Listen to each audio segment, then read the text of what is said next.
Shoota mga maray, may nabaltaan ako din ay. Ang lechon pare, 70 pesos lang. Ano na kailangan bang pumunta kay Diwata? Dahil nandito na yan, sabihin niyan. Eto na mga shoot at mare, kasama ko si Chip at ang aking supervisor. At eto na mga mare. O, tignan nyo ang lechon. O, di ba?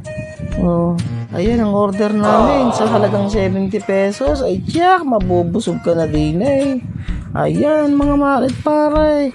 O, ating tikman ng ma-high blood agad, pati ang kapitbahay mga marit pare. Diba? O, sige, lantak lang tayo dito mga marit pare.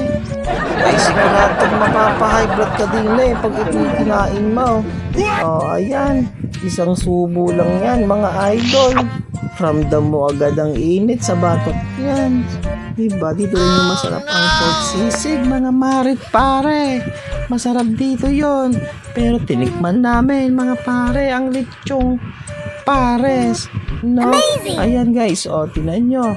Sa pangalawang subo niya, napakasarap at napakalinamnam naman ni Re mga marit pare. Ayan, wala mo na kaming pansinan tatlo mga marit pare.